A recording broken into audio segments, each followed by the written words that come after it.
Asahan na raw ang dagsa ng milyong-milyong pasahero sa mga pantalan ngayong holiday season ayon sa Philippine Ports Authority. Nagpaalala naman ang PPA sa mga operator ng shipping line na mag-deploy na ng sapat na bilang ng barko para makaiwas sa abala lalo't dagsa ang mga pasahero. Ito ngayon ang detalye kay Criza Lopez.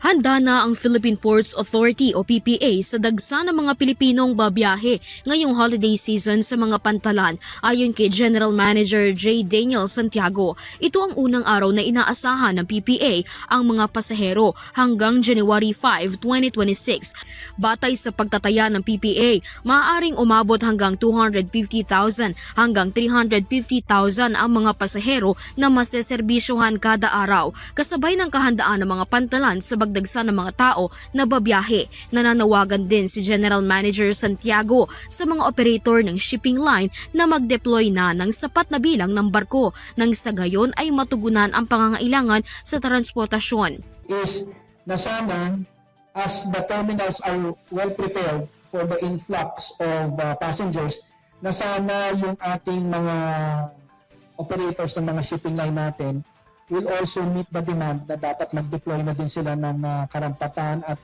sapat na dami ng mga barko para sa mga kababayan natin. Gayon din inabisuhan ng PPA ang publiko na planuhin sa lalong madaling panahon ang kanilang pagbiyahe nang maiwasan ang mga aberya. Kaya magplano ng maaga, mamili ng ticket ng maaga, planuhin nila yung biyahe nila ng maaga para maging maayos at maging komportable yung biyahe nila at yung kanilang Pasko ay maging masaya at hindi maging parusa. Para naman matiyak ang seguridad ng mga pasahero, nag-deploy ang tanggapan ng 3,000 security personnel mula sa Philippine Coast Guard at PNP Maritime na magbabantay sa mga pantalan. Bukod pa rito ang mga security guard at multiplier na mula mismo sa PPA. Pahayag ni Santiago, sa panahon ng pagdagsa ng mga biyahero, hindi maaaring lumiban o mag-file ng leave ang mga security personnel na magbabantay sa mga port nationwide. Lalo't nasa ilalim na ng heightened alert ang tanggapan.